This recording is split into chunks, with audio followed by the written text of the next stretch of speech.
Nick Foles this morning said this.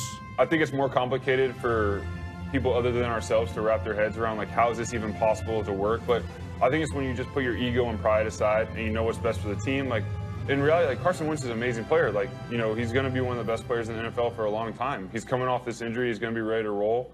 And, you know, but at this time, Philly's in a very unique situation in the quarterback room. All the guys can play, all the guys are talented, and all the guys get along. No one's trying to cut each other's legs out. No one's trying to mess with each other. Everyone wants each other to do successful. Whoever's playing, that's who we're going to be cheering on. That's who we're going to be helping when it comes to sideline. If it's Carson coming to the sideline, well, hey, we're going to help him. We want him to go out there and ball. If it's me, I know the guy's going to help. If it's Nate, if it's Joe, it doesn't matter. And that's what's so unique about the locker room, about the quarterback room. And it's not like that everywhere. And that's why, you know, in Philly right now, it's a very special place in the QB room, in the locker room. And, you know, we're just going to enjoy it while it lasts. It almost sounds too good to be true, John. Yeah, but I don't think it is. I think Nick is telling the truth. And it is a very... Yeah, I mean, he's very believable. I don't look at him and say, this guy's a fraud. Like, he's saying this and he's a, you know, but it just almost seems like it's all like a fairy tale. Yeah, you're right, and that's why it's hard for some people to believe. I think for us that are there all the time, it is a unique situation, and I think Nick downplays the fact that he's the crux of it. He's the guy. It's not a matter of everybody in that quarterback room. I don't know how things would work out if it were different, but because of Nick and who he is and where he is and where he's come from, he has the ability to take that supporting role and not be pushing to be the starter, not be angry about it, even though he deserves to be a starter in this league.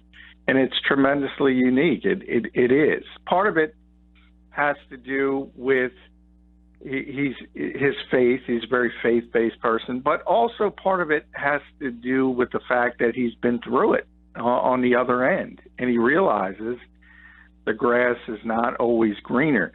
You might be a starter in another situation, and he could be a starter in another situation, but if you're on a bad football team, ultimately, what does that get you as a person and as a player? He's been through that. So I think he kind of understands, and he has the maturity that he still wants to be a starter. He admits that, but it's got to be the right situation, or it's not going to work for him, and he understands that. Yeah, I mean, it is a very unique situation. In fact, it was funny this morning. He was on Get Up with Greeny and Jalen Rose and Michelle Beadle, and they were talking about the NFL MVP odds and who they would take. And it's, you know, Nick Foles is sitting right there, and Jalen Rose kind of says, I think it's going to be Carson Wentz. And it sounds so odd to say this with this guy sitting in the room who's the Super Bowl MVP.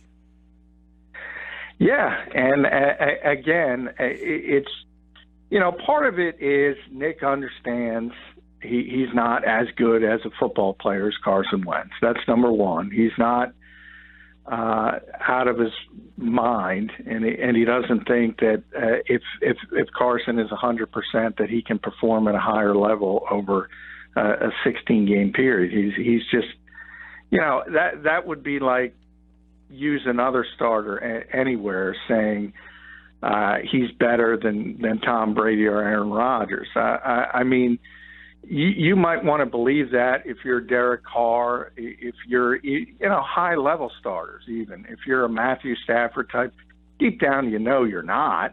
You might not say it. And so he understands that part of it. He also understands that the Eagles drafted Carson, number 2 overall, to be the face of the franchise, that he would be the MVP of this league, that he's a leader in the locker room. He understands that. And as I said, the third part, and that's where the uniqueness comes from, was his time with the Rams. It was not enjoyable for him. It just wasn't. Was it not enjoyable because he didn't like the organization, or because you find out that, man, I really thought I was a starter in this league and I'm not? I mean, you know what I'm saying? Like, did you question? No, I think it has to do not about the organization, not even about the coaching staff. It was about the situation. It was about he was a starting quarterback on a bad team, And therefore, if you're a bad team and you have a bad supporting cast and you're a starting level quarterback in this league, you're not going to look good. It doesn't mean you're not a starting quarterback, but you need some help and you need some pieces around you. So he kind of understood, look, I've been in a very bad situation, and now he's on a good team. He's in a good situation. He's already got a Super Bowl ring. He knows it's a short shelf life. This will be it. This will be the last year for it. The Eagles can't afford him past this season. And then he's going to have to move on anyway. So, I think part of it is let's take advantage of this while we can, and let's make the best of it while we can. And ultimately, he kind of understands he's going to get another opportunity to be a starting quarterback in this league, and hopefully he can get into a better situation from his standpoint. Yeah, that's an interesting scenario, like him knowing that this is kind of like – he said, like, I was watching the interview this morning, and he was kind of like, hey, we've got something special going right now. We'll see how long it lasts, but nothing lasts forever, essentially. And that's it. Like next year, his contract runs out. And that's where it's a really, it's an interesting decision for these guys. Like, people like you, me, and the listeners, we're saying, all right, we like where we are. We'll just stay here. He can't say, I like being a member of the Eagles. I'll just take $400,000 and just stay here. Like, the Players Association doesn't let you do that, essentially, right? He's got to go on and become a starter because he's going to get... I mean, he could take the veterans minimum, which would be more than that. But obviously, and no, the Players Association always advocate, look, they don't want a guy who can make $20 million on the open market taking a veteran minimum contract, obviously. But you can do whatever you want in a free society. But more than that, Nick's not a dumb person. He's not going there. I mean, he's got a family, and he's got a child now, and he's going to want to take care of his family the best way he can. And you have a very short shelf life to make a lot of money in this league. He's not going to walk away from, as I said, we don't even know where the numbers are going to be next off season, but he could conceivably make $20 million a year. Nobody's walking away from that. No. And people can say, oh, you should take less money to be on a good team. I mean, that's easy to say as a fan. Well, I mean, because he's already tasted, I don't want to say failure, but he's already tasted that I went to a place that I was miserable at. He's also already tasted victory. He's already got a Super Bowl ring. So you can argue he's checked that category as well.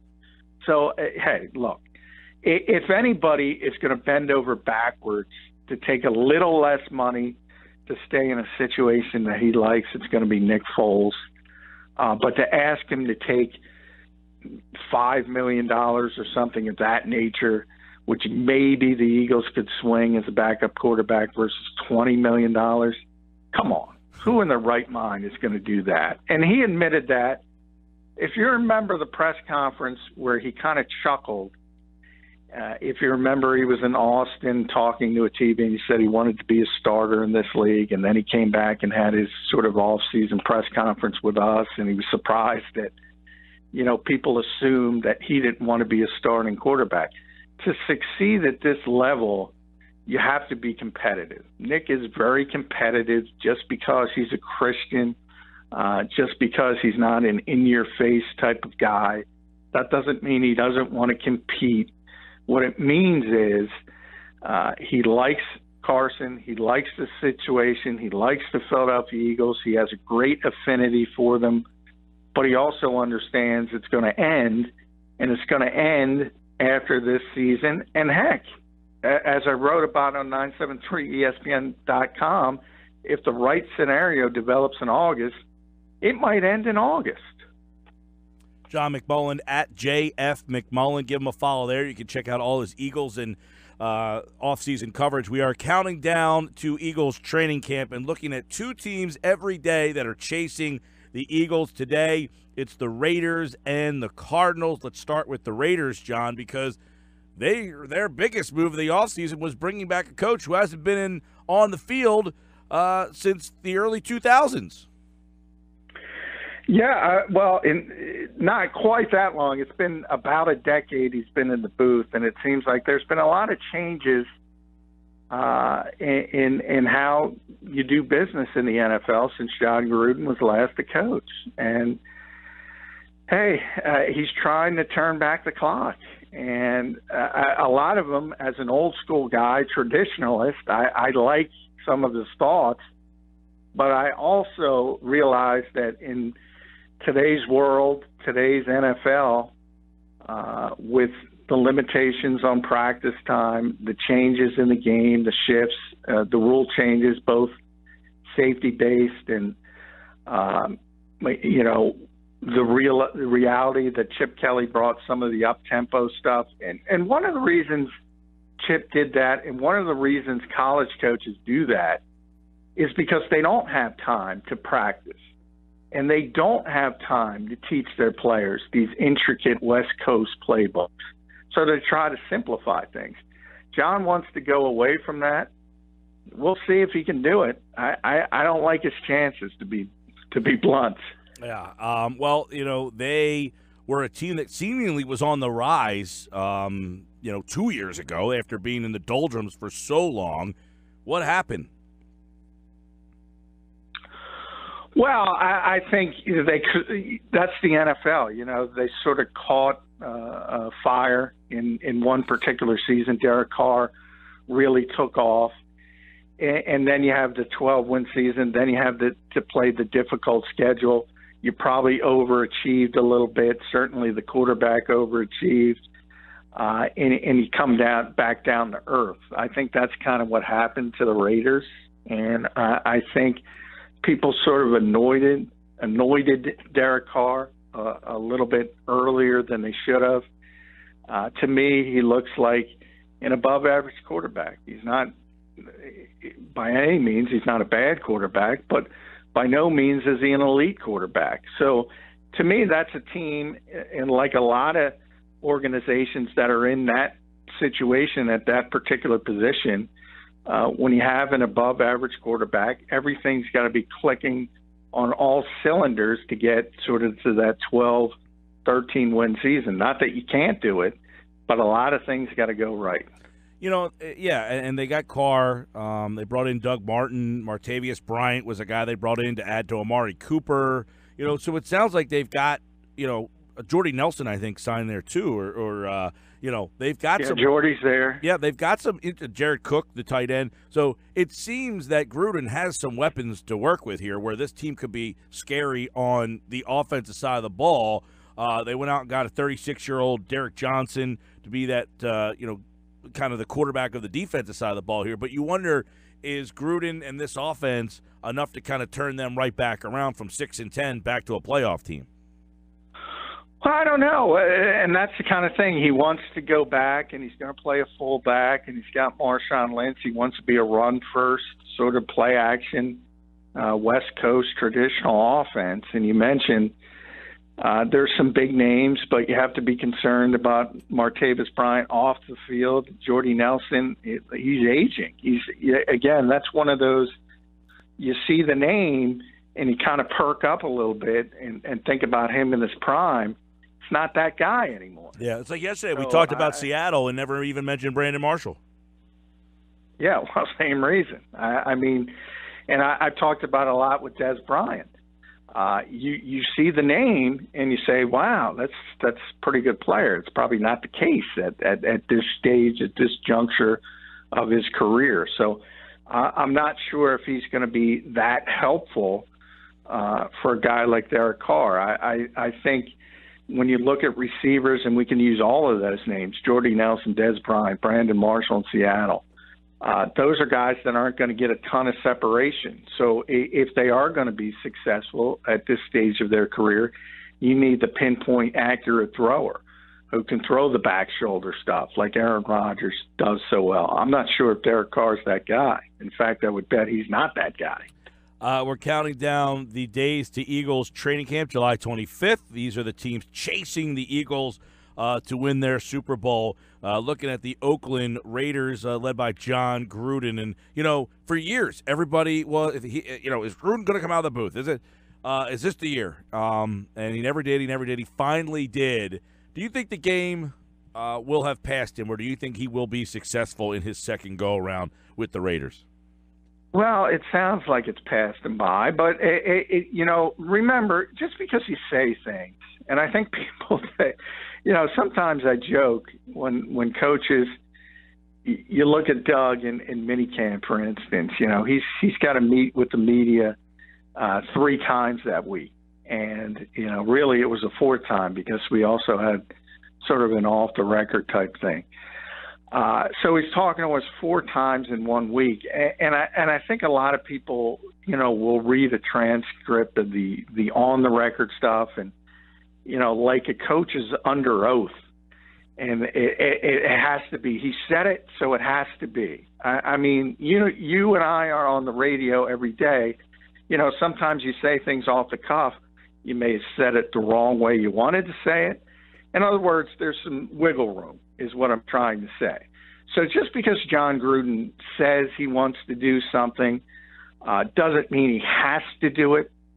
I would hope, if I'm a Raiders fan, I would hope some of his complaints about the modern era are just that, and he just, is venting about them. And because all coaches hate it, all coaches hate the changes, but everybody's got to play under the same restrictions. John is certainly smart enough to excel under those restrictions, so I hope some of the things he's said are just venting, and it's not really what he wants to do. The other team we'll take a look at today is in the NFC West, the Arizona Cardinals, 8-8 last season. Rebuilt the quarterback room. Josh Rosen, Sam Bradford, it's another Mike Glennon too, right. It's another Bradford story. I mean, this is unbelievable. So when push comes to shove, are the Arizona Cardinals going to be? People thought this was a Super Bowl team 2 years ago. They were a disaster, and that's because the quarterback position just hasn't been stable for them. Did they fix it? Yeah, I don't think so. I mean, maybe long term, Josh Rosen might be the guy, but I don't think that's going to happen this year. That might be something for 3-4 years down the road. You remember, some of the issues with Carson Palmer, obviously he was aging and there were a lot of health issues. But when he was healthy, and you talked about that team being a Super Bowl contender, they were for about a 2-year period when he had trouble staying healthy. He could still throw the ball with the best of them. But the problem was they were aging and at different positions. And then you see a guy like David Johnson go down. So there's been some injury issues. Now it's rebuild mode. The window is no longer open for Arizona. And I think people realize that. Larry Fitzgerald, David Johnson, they got weapons. So could they be a surprise with that team? I don't think so, because there's so many good teams on the NFC side. I could see them being better than people speculate. But if you look at just how good the Eagles are, how good but everybody in the NFC North except probably Chicago, everybody in the NFC South except Tampa Bay probably. And then you have San Francisco coming and the LA Rams and how talented they are. There's just too much competition on the NFC side. Defensively, they released Tyrann Mathieu, who was a guy, that was pretty good for them. He signed for less money to head out to Houston. But, I imagine that this team has big problems on the defensive side of the ball, a place that they were pretty good a couple of years ago. Yeah, I don't know. They still have some significant talent. I think it starts with Chandler Jones. That's one of the best edge rushers in football. And they still, you mentioned Mathieu leaving, but they still have Patrick Peterson. Right. They still have Baker in the secondary, so they have some talent there. They're really athletic at linebacker with Deion Buchanan and Hassan Reddick. So they have some talent on the defensive side of the ball, and they have the two things you need, and that's the big-time edge rusher and the lockdown corner. So I think they're better defensively than people give them credit for. I think the bigger issues for them are going to be offensively because of the quarterback, and they still have issues on the offensive line. Yeah, this is a team in Arizona that we mentioned it 2 years ago. They were in the conversation. It's a clear sign, though, about how fast, much like the Raiders, they were 12-4 a couple of years ago, how quickly things can change. And we went back to the Foles conversation, how you have to appreciate the good times right now while you have them, because these two franchises are prime examples about how fast everything can switch on you, because Arizona has been perpetually bad, and Oakland has similarly been in the same situation for years. Yeah, I mean, the Raiders have been in that situation for years. That one season was sort of the anomaly. That was the one season since really it was Jon Gruden's team, but Bill Callahan. That was their one really good season since that time. So, but everybody else, yeah. I mean, this league is really fluid, and you don't have to look at Arizona. Look at Philadelphia. I mean, this time last year, Mike, we're coming off Doug Peterson's first year and saying if things went south, he could be fired. That's where we were at this time last year, and the Eagles went from worst to first, not only in the NFC East, but obviously winning Super Bowl 52, and now Doug is king of the world. That's how quickly things change in the NFL. Yeah. Last point on them, too, Arizona. New coach. Steve Wilkes is the new coach out there. Not a lot of people would know too much about him, but, he's replacing a pretty high-profile guy out there. Yeah, Bruce Arians, I mean, there's a two-time coach of the year, and obviously had some health problems. That added to it, and it's difficult. I think it's always interesting in today's world when you do take a defensive-minded guy. So I applaud Arizona for that. Steve is the former defense coordinator in Carolina. And as I mentioned, they have some significant talent on the defensive side of the ball. But until we know whether or not Josh Rosen is the answer, look, it's always difficult to win consistently in this league unless you have consistency at the quarterback position. And you kind of know, Sam, we talk about it a lot. When Sam is 100%, and you saw it week one last year, he can win you games. But the reality is, we know he's not going to be healthy. Tomorrow we'll look at Denver and San Francisco as part of our teams chasing Philadelphia. And that's tomorrow right here on the Boardwalk on the Hotline. John McMullen right here. And follow him on Twitter at JF McMullen. And check out his national sports columns at GetMoreSports.com. He, of course, will be at training camp when the Eagles report July the 25th. Thanks, pal. Thanks, Mike.